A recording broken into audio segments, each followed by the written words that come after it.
Good evening, everyone. My name is Amit Kumar. I am the faculty of GK and GS at Chanakya CLAT classes Patna. आज हम बात करने वाले हैं difference between lawyer, advocate, barrister, solicitor general and advocate general. जी हाँ, इन सारी चीजों के बारे में हम बात करने वाले हैं. ये लॉ स्टूडेंट्स, लॉ एस्पिरेंट को काफी कंफ्यूज करता है कि आखिर लॉयर कौन होता है, एडवोकेट कौन होता है, बैरिस्टर किसको बोलते हैं, सॉलिसिटर जनरल किसको बोलते हैं, अटॉर्नी जनरल किसको कहते हैं. ठीक है, तो इसको हम एक एक करके समझते हैं कि क्या क्या होते हैं. ठीक है, लॉयर उस इंसान को बोला जाता है जो जिसके पास एक लॉ की डिग्री हो. फॉर एग्जांपल उसके पास BA LLB की डिग्री हो तो उसको लॉ ग्रेजुएट कहते हैं, उसको लॉयर कहते हैं. उसके पास कोई राइट नहीं होता ताकि वो अपने क्लाइंट को रिप्रेजेंट कर सके कोर्ट में.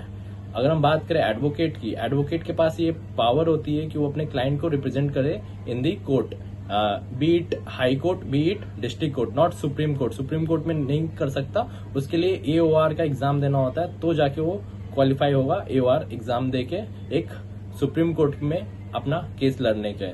ठीक है, तो ये है डिफरेंस एडवोकेट एंड लॉयर में. अब बात करते हैं हम solicitor general, attorney general. Attorney general वो होता है जो गवर्नमेंट को एडवाइस देता है ऑन दी लीगल मैटर्स, जो सेंट्रल गवर्नमेंट को एडवाइस देता है ऑन द लीगल मैटर्स, जो भी दिक्कत होती है. ठीक है, सेंट्रल गवर्नमेंट को.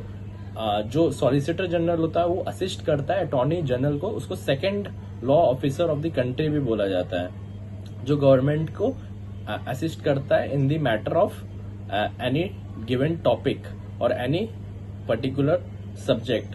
तो ये हो गया difference attorney general and solicitor general. अब बात करते हैं हु इज बैरिस्टर. बैरिस्टर किसको कहते हैं? बैरिस्टर वो इंसान होता है जो अपनी लॉ की पढ़ाई एक लंदन से कर रहा है, UK से कर रहा है. ठीक है, तो उसको हम लोग कहते हैं बैरिस्टर, जो अपनी लॉ की पढ़ाई लंदन से करता है, UK से करता है, तो वो होता है बैरिस्टर. जैसे फॉर एग्जांपल महात्मा गांधी ने अपनी पढ़ाई लंदन से करी थी, तो उनको बैरिस्टर बोला जाता है, तो वो होते हैं बैरिस्टर.